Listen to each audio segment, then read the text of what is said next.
What if the biggest threat to America wasn't a foreign power at all?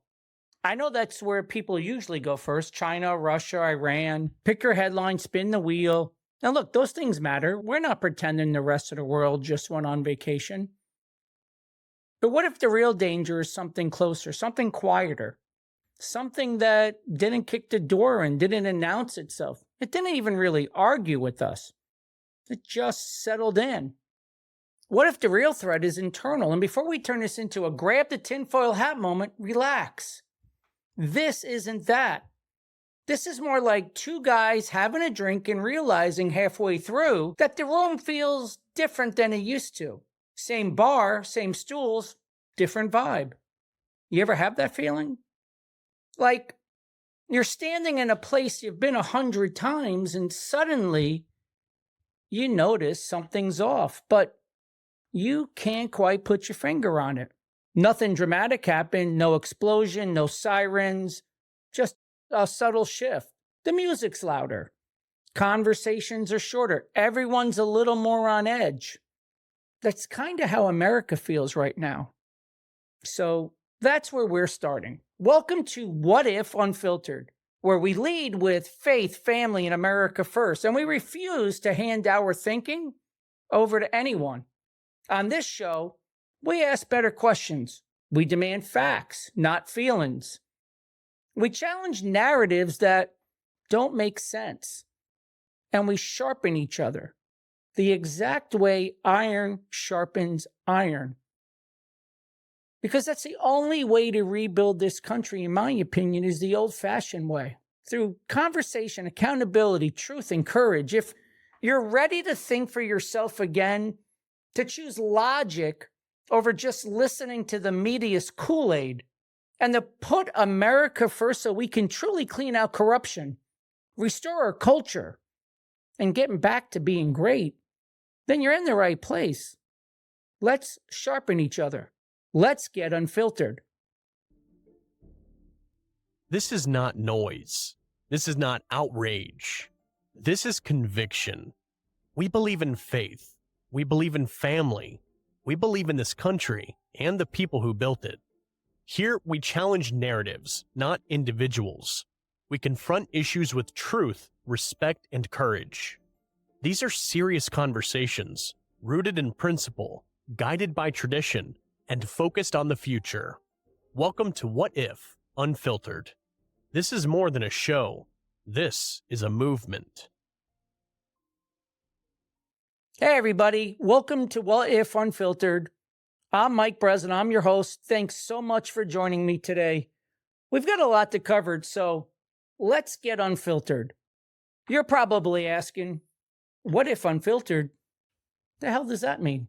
Let me explain why two little words could matter so much. What if? It sounds so simple, but I think it's one of the most powerful tools for rebuilding a society that forgot how to think and how to talk. Think about it for a second. A question disarms people who expect an attack. A question forces thinking in a culture that's addicted to reacting. A question lowers defenses and seeks the truth. What if actually pulls people into a conversation instead of pushing them into a corner? Unfiltered means exactly what it sounds like. No corporate polish, no consultant-approved language. It means we attack the message, not the messenger. We challenge narratives, not neighbors. And there are no topics that are off limits. But unfiltered doesn't mean unhinged. We ask courageous questions and we have respectful conversations, just like we used to do, before the media, government, and foreign interests set out to divide us. This is conversation, but the kind that assumes people can handle disagreement. The kind where iron actually sharpens iron. Proverbs 27:17 says, iron sharpens iron as one man sharpens another. But that only works if both pieces stay in the room, not if one storms out, not if one gets labeled and canceled. But that only happens if grown adults start acting like grown adults and not perpetual outrage toddlers. We can't sharpen anything by avoiding contact. That's the idea, staying in the conversation. That's the spine of the whole thing. Now, I want to be clear about something. The show isn't about being angry at the country. It's about caring enough to notice when it's drifting. And there's a difference. One comes from resentment, the other from responsibility. But responsibilities are where we don't hear too much anymore. In fact, I think we've become irresponsible as a nation. Hate, violence, cancel, disavow family and friends, our national spending habits, our global priorities, and forgetting about protecting our heritage and culture. But what if America didn't decline because the people failed, but because the institutions failed, that the systems that were supposed to support the things started lying to us? The media, the government, our institutions all put themselves first and sold narratives to some that this was compassion, but it wasn't. It was chaos, maybe disguised as compassion. We were told faith needed to be removed from public life so everyone, including foreign cultures and beliefs, could feel included. We were told families didn't need to look a certain way anymore, and that men were toxic. We were told national identity was something to be suspicious of, that nationalism and patriotism were actually isolationism and, of course, racism. And each of those things were sold to us as progress. You don't replace conscience with nothing. It's typically replaced with rules. You don't replace family with freedom, typically replaced with systems. And you don't replace national loyalty with global harmony. That's typically replaced with fragmentation. And we see that fragmentation in Dearborn, Michigan, Minnesota, New York City. We're starting to see it all over the country. And here's where people start to get uncomfortable, because it sounds like we're saying the quiet part out loud. So let's say it carefully, but honestly. Faith, family, America First principles didn't restrict freedom. They made freedom possible. That's not nostalgia, it's mechanics. A free society only works when people can govern themselves, and self-government doesn't come from nowhere. It comes from values, expectations. It comes from households and communities that actually teach responsibility before the state ever has to enforce it. When those internal restraints weaken, external restraints expand. It's exactly why everything feels regulated now. It's why everything needs a policy, and why nobody trusts anyone anymore. And look, I get why some people roll their eyes at this stuff. I really do. Here we go again. Another guy talking about faith and family like it's 1960. Relax. No one's asking you to trade your smartphone for a rotary phone. But ask yourself this. If those things didn't matter, why does everything feel so unstable without them? You don't have to be religious to notice the absence of moral language in our institutions, just like you don't have to be married to know how fragile relationships have become. And you certainly don't have to be a nationalist to notice that a country that won't prioritize its own citizens eventually stops functioning like a country.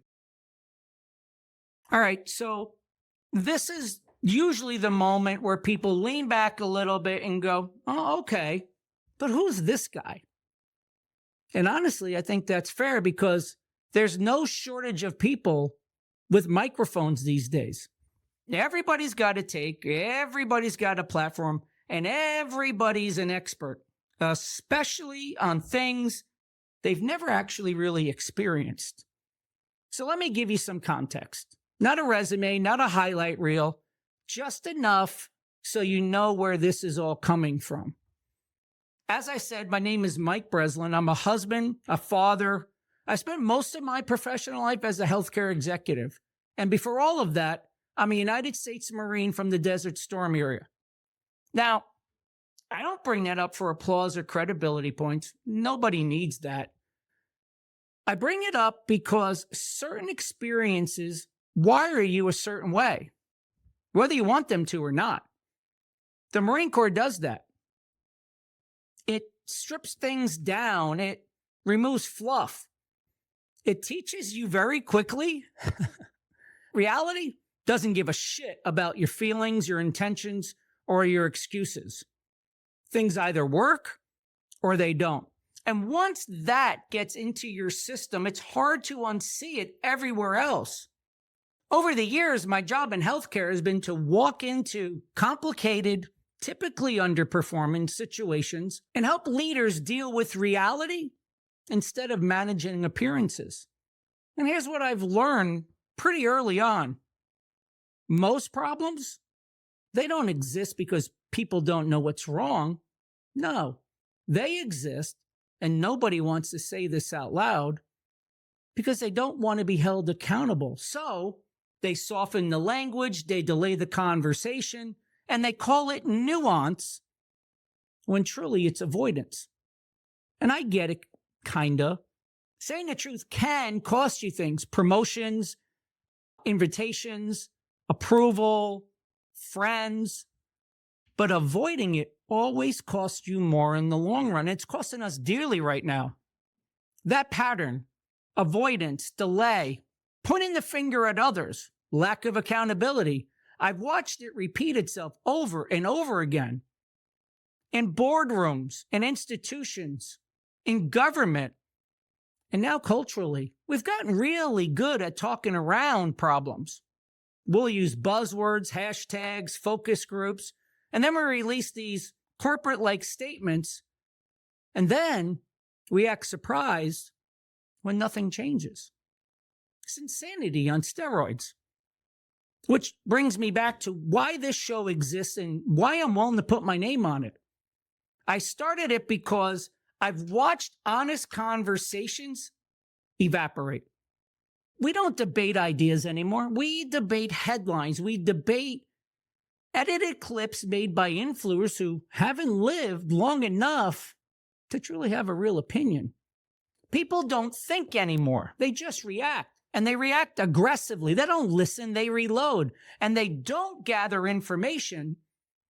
They gather ammunition for their next emotional outburst. And then we all pretend this is public discourse. I've noticed the patterns. I've felt the tension. I could tell something wasn't right. But there was always still a little distance there. Like watching a storm roll in from afar and thinking, oh my God, that looks bad. But it's probably not going to hit us. Then Charlie was killed. And whatever distance existed disappeared instantly. Because suddenly, this wasn't theoretical anymore. It wasn't academic. It wasn't something you could debate and then go back to your normal life. No, it was real. Charlie was someone I deeply admired. Not because I agreed with every word and every stance, but because he did something that takes true courage. He showed up. He spoke in public. He debated face to face. He talked openly about faith, family, and his country without hiding behind euphemisms or disclaimers. He did it the old-fashioned way. It's one thing to tweet. It's another thing to stand in front of people who disagree with you, look them straight in the eyes and say, let's talk. That takes conviction. And it takes a willingness to take hits, reputational, professional, and social.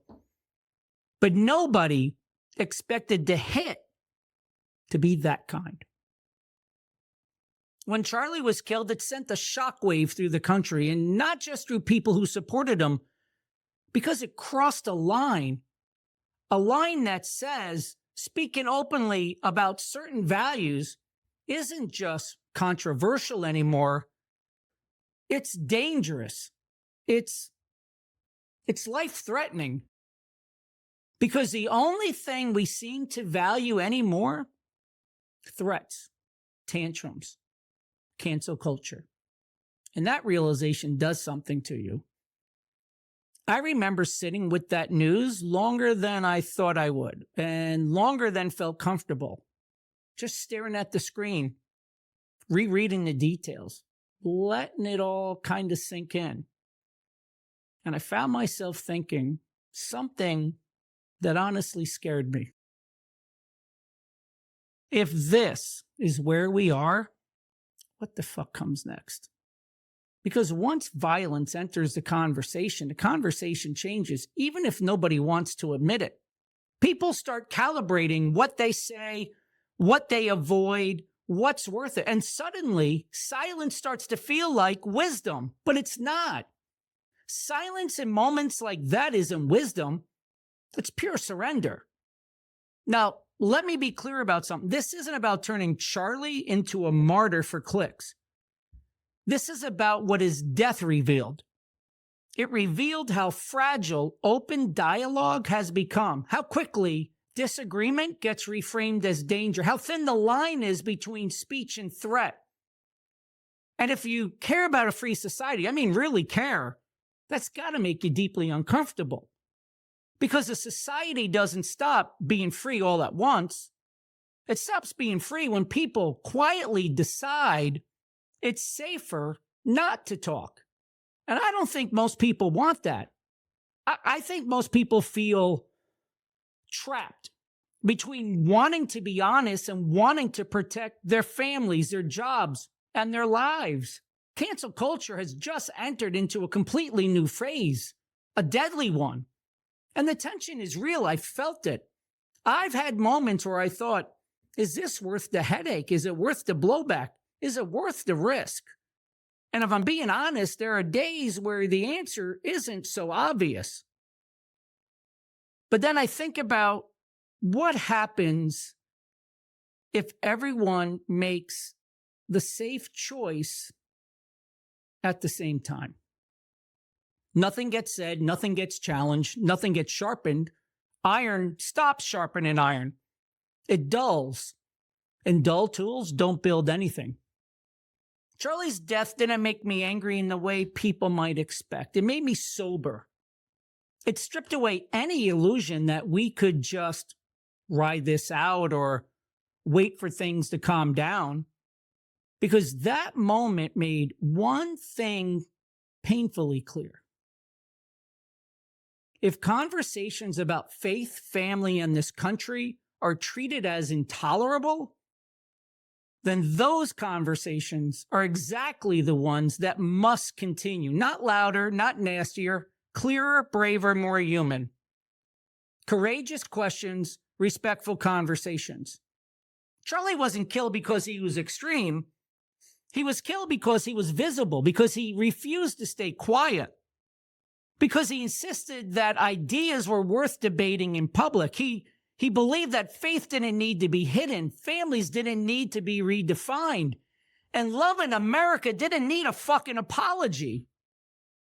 That combination scares people who rely on silence. And I don't say that to provoke. I say it because it's true.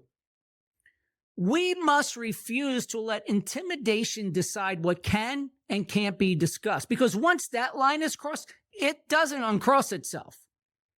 And if we don't hold that line calmly, responsibly, and together, no institution is going to do it for us. Because they want us divided. They need us divided, not united. And that is exactly why this movement starts today. People are afraid to say what they believe, afraid to ask real questions. People are afraid of being labeled, misrepresented, or canceled. Does any of that sound like America to you? And when that fear sets in, iron stops sharpening iron. Everyone starts talking past each other, or worse, talking only to people who already agree with them. That's not how you grow. That's how you rot. So no, this isn't about me. It's about refusing to let silence become the default. It's about saying things plainly, without hatred, without apology, without theatrics. Simply put, faith matters, family matters, this country fucking matters. And if that makes some people uncomfortable, that's perfectly okay. Growth usually does. Hey everyone, it's Mike. I just wanted to have a heart-to-heart with you. This podcast, this movement, it only goes as far as you take us. I need you to stay involved. I need you to share it.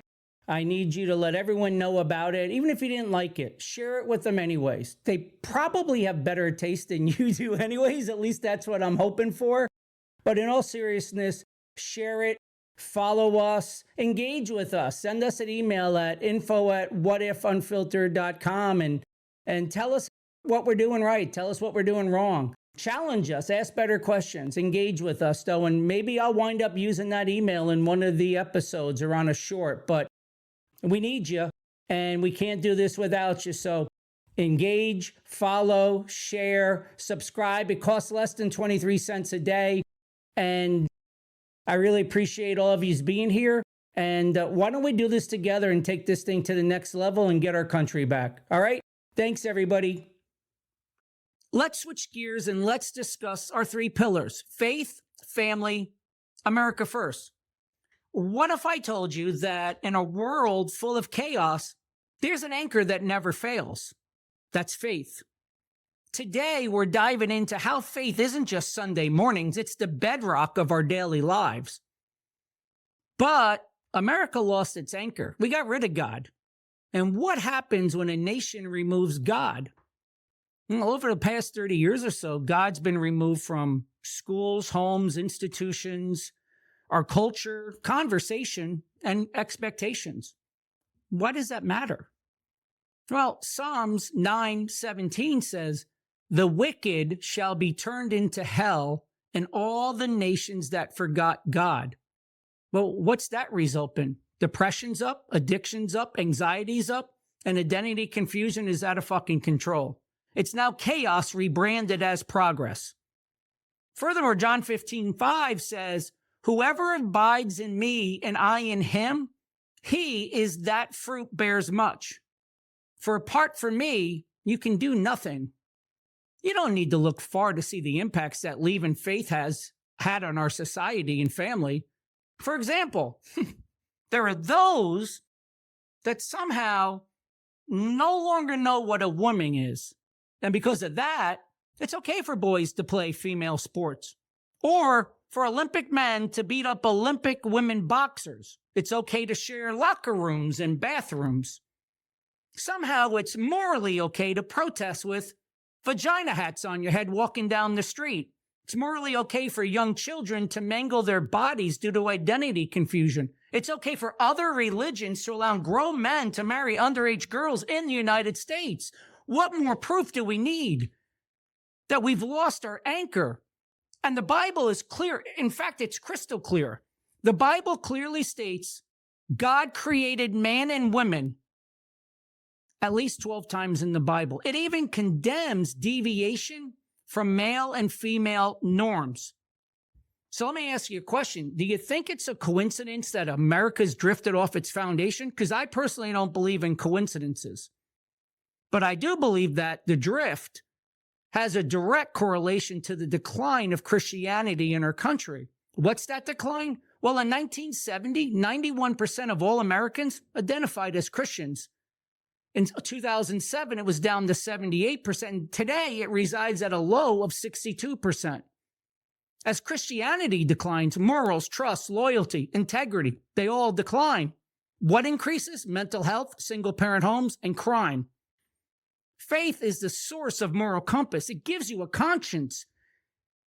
Simply put, it allows you to ask, is this bringing me closer or farther from being the dad, husband, and son that my family needs me to be? If faith isn't important, then why does the secular elite fail it? I'll tell you why. Because faith produces independent thinkers. Independent thinkers are hard to control. Faith shifts dependence from government to God. Why is that so important? Because dependency is political profit. Faith gives us purpose, but it shines brightest in our homes because without strong families, faith has no legacy. From faith's foundation, we build our families, the heart of everything. In a time when families are under attack, let's rediscover why strong families matter. Family isn't just blood, it's commitment. It's teaching kids right from wrong, not letting social media and video games or algorithms or strangers raise them. But our families are under significant attack. Marriage rates are down 26% year over year. There are fewer married adults today. What are the drivers? Student debt, housing costs, cultural shifts, cohabitation, children not leaving the homes, individualism focused on their careers. That's all created delayed marriages. In 1960, the average age for married men was 23, 21 for women. Today, 30 and 28.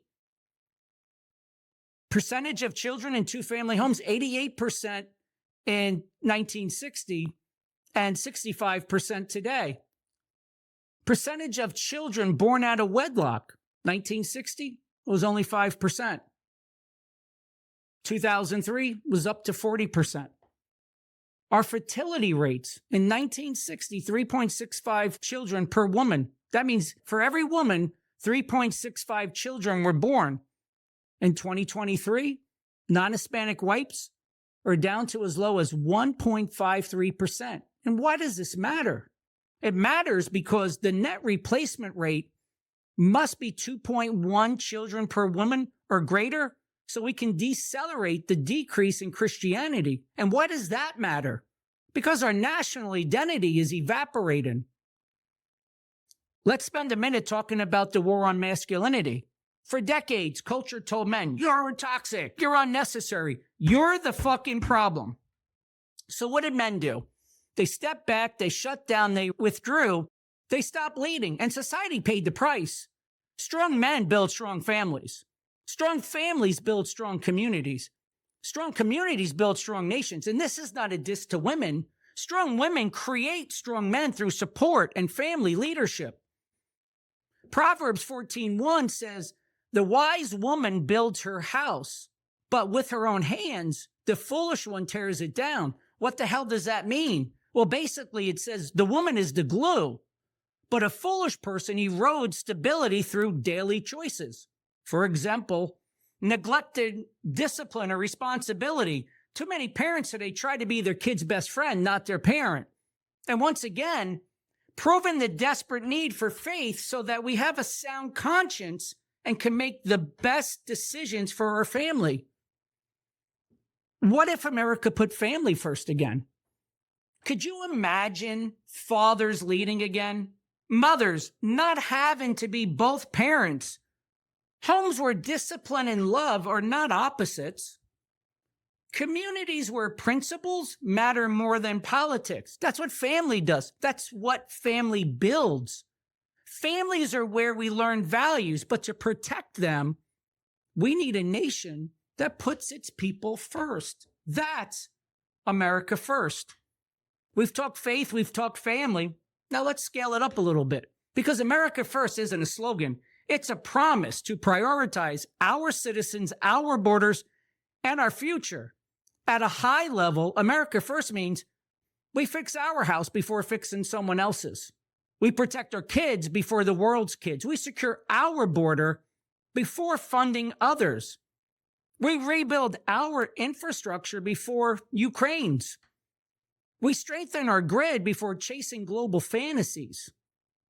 We care for our veterans before foreign governments. We support our families before those that migrate here. We take care of our workers before taking care of foreign economies, and we defend our sovereignty before defending global interests. It's not selfish. It's responsible. It's constitutional. It's moral. And you know what else it is? It's compassionate. To American citizens, its infrastructure, its families, its veterans, and its workers. And guess what? It's financially responsible. You pay your bills before you pay someone else's bills. You strengthen your own foundation before trying to support the fucking world.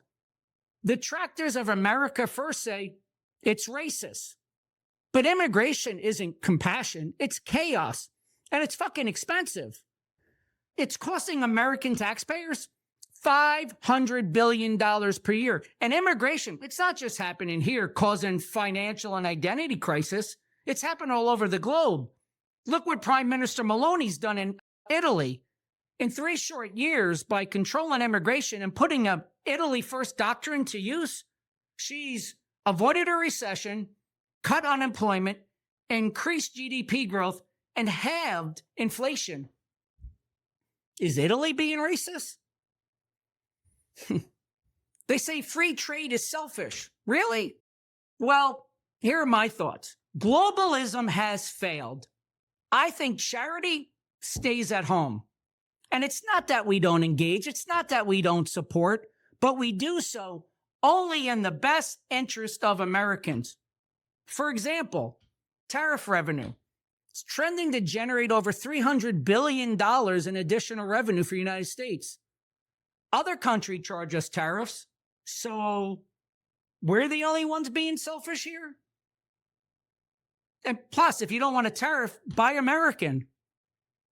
They've called it isolationism. Liz Cheney said, America first is America alone. Then again, her family has never, ever seen a war they didn't like. Liz has never served. Her dad Dick did, but only after 5 draft deferrals and never served in combat. But they have no issues, none whatsoever, of sending your child into combat. And the cost of foreign wars over the last 20 years has been $5 trillion. Do you really want to talk about compassion?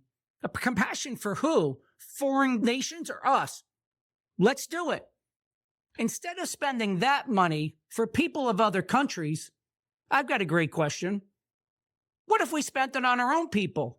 We could stabilize the national debt and actually experience 1% to 2% growth. We could continue funding Social Security and avoid a deadly collapse. We could invest in our energy grid that's currently being held together by duct tape and hope because it was built for the 1950s and not today. We would have more money to help our veterans or homeless and our needy get the support they really need. And we can save our national identity. So like in a nutshell, we reinvest in American people, American business, and American infrastructure. If that's not compassion, I don't know what your definition of compassion is or who you're focused on. But that's not all. America first means unconditional loyalty to America, not Mexico, not Ukraine, not Venezuela, not anybody other than America. And this is easy to secure. We only have to ask one simple question of everybody coming in. If America were to enter into a war with your country of origin, who would you defend? If it's not America, bye boo. It means you uphold our values and you abide by our laws. You speak English. I shouldn't have to see commercials, advertisements, or any communications in anything other than English. There's also no burning of American flags, and there's no flying flags at all from other countries, especially at our capital. There's no dual citizenship. You're all in or you're all out. I don't care about your dual citizen tax breaks. You make it here, you pay it here. If you can't commit to this, then you don't get in or you get a free flight out. You think I'm being crazy? Go to face China in China. Go speak out against North Korea. In North Korea, if you have a Bible, you go to jail. Go check out how German police treat German protesters, government protesters. And finally, we need to grade our politicians on their actual performance. We can't trust their word. They tell us what they want to sell us, and then they do none of it. I want to know, who do you get your money from? What's your voting record? What's your attendance record? Who do you really serve? And how are your personal investments performing versus the S&P 500?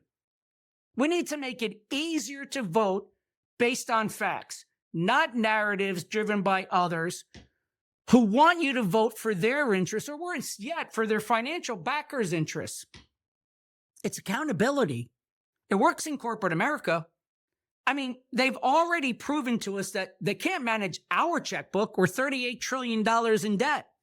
They can't manage our retirement fund. It's going to be dead soon. They can't tell us the truth, and they can't unconditionally be trusted. America first starts with Americans uniting and demanding a government of we the people, by the people, and for the people. In summary, putting America first secures our faith and families for generations. Hey everyone, I just wanted to take a minute and talk to you about something practical and intentional. Everything you see associated with What If Unfiltered, the colors, the designs, the phrases, none of it's random. This isn't merch for the sake of merch. This is identity. Our colors are inspired by our Marine Corps dress blue uniform. Our navy blue represents discipline, service, and the backbone of this country, the quiet professionals who show up, do the work, and don't need applause. Gold stands for excellence, truth under pressure, and standards that don't bend just because it's easier. And our red represents sacrifice, the real cost, paid by men and women who made it possible for us to even sit here and have conversations like this. So when you see our faith collection, our family collection, and our America First collection, understand this. You're not buying a shirt, a hat, or a hoodie. You're wearing a statement. A statement that says, faith still matters, family still matters. This country is worth defending. It's not loud, it's not trendy, it's deliberate. We call it body armor because that's exactly what it is. Something you wear when you're willing to stand for something, even when it's uncomfortable. If you believe in the mission, if these conversations resonate with you, go check it out. See the merchandise at whatifunfiltered.com. Wear the message, represent the values. Show everyone where you stand without apology. And remember, shipping is always 100% free, and 5% of all clothing purchases will be donated to faith and veteran organizations because it's the American way. Let's get unfiltered. I want to share with you an experiment that I recently did. In all transparency, I saw someone else do something similar with ChatGPT. So I asked Grok the following. If you were the devil, how would you spread your evil across America? And the answer scared the living crap out of me. I'm going to read the answer to you now. Very well, lean closer, mortal. Let the words linger like smoke in a dying cathedral. I do not conquer nations with fire and steel. I am far more patient, far crueler. I conquer them by making them conquer themselves. It begins quietly, almost tenderly, in the soul of people. First, I drive God from every public place, not with decrees alone, but with 1,000 small cuts. I teach the young that faith is folly, that prayer is weakness, that ancient commandments are chains forged by dead men. I flood their screens with mockery, the believer painted as a bigot, the priest as a predator, the church as crumbling museum of superstition. I replace worship with distraction, endless feeds, endless pleasures, so that silence feels unbearable and solitude feels like punishment. Slowly, the moral compass spins wildly. Right and wrong dissolve into opinion. Shame evaporates. And when a people no longer fear judgment from above, they soon fear nothing at all. With God gone, the family is next, my favorite casualty. I make marriage seem temporary, a lease rather than a covenant. No-fault divorce becomes liberation. Commitment becomes oppression. I convince women that children are career obstacles and men that fatherhood is optional servitude. I flood culture with pornography until intimacy feels cheap and loyalty feels foolish. I design an economy that demands both parents work endless hours, leaving children raised by algorithms and strangers. I blur the lines of gender until boys are medicated from being boys and men are shamed for being men. Fatherhood is ridiculed in every sitcom. Strength is relabeled toxic. A generation grows up without anchors, angry, drifting, addicted, desperate for belonging yet terrified of true connections. Homes become hotels, blood ties weaken. And a nation of orphans is a nation ready to burn. Now I open the gates. I flood the land with millions from different shores, then shower them with benefits the native born can only dream of. Housing, healthcare, education, voting rights, all prioritized and celebrated. I tell the struggling citizen, wait longer, be patient. Your turn comes last. Resentment ferments like poison in old wine. The working man sees his wages stagnate while newcomers leap ahead. Neighborhoods change overnight. Schools overflow. Hospitals strain. I whisper to one side, they are invaders. To the other, you are the oppressor. Both believe me. Cities grow hostile to heartlands. Races eye each other with suspicion. The old American identity thins, frays, and finally snaps. What was once a shared story becomes a battle over whose story matters at all. Institutions, I do not topple, I hollow. I tempt leaders with power, money, and secrets until every scandal confirms the cynic's prayer. They are all corrupt. I seed endless doubt in elections until no victory seems legitimate, every loss feels stolen. I turn courts into arenas of ideology, universities into factories of grievance, media into weapons of perpetual outrage.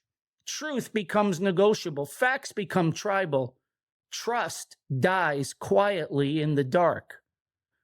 And when the people are sufficiently broken, faithless, fatherless, emasculated, envious, exhausted, I tighten the noose with crisis they can no longer face together. Disaster strike, floods, fires, storms made fiercer by decades of denial and delay. Millions flee ruined coasts for inland refugees, only to find cold welcomes from communities already stretched thin.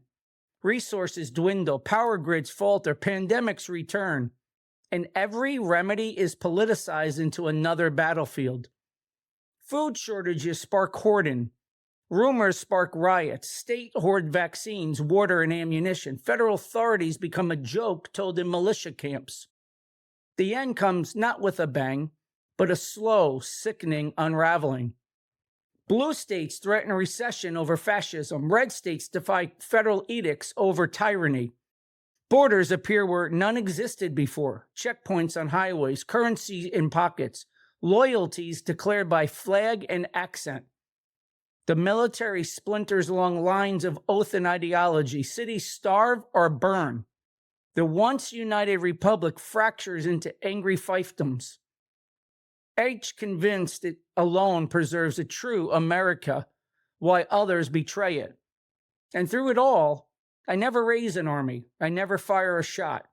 I simply offer each soul the lies it wants to believe about justice, about identity, about the enemy standing in the way of its happiness.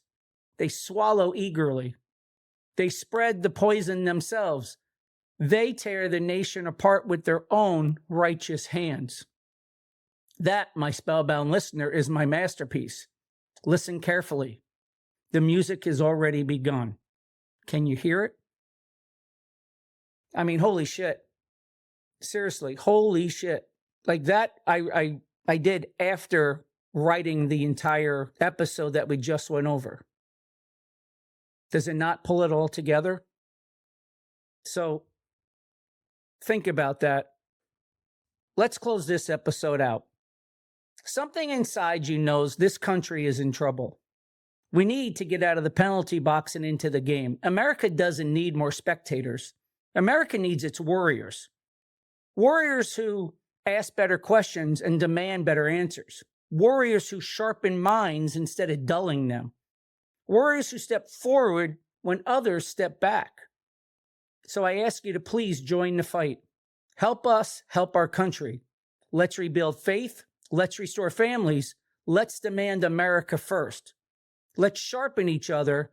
Let's improve this country back into strength. And most of all, let's get unfiltered. Take care, everyone.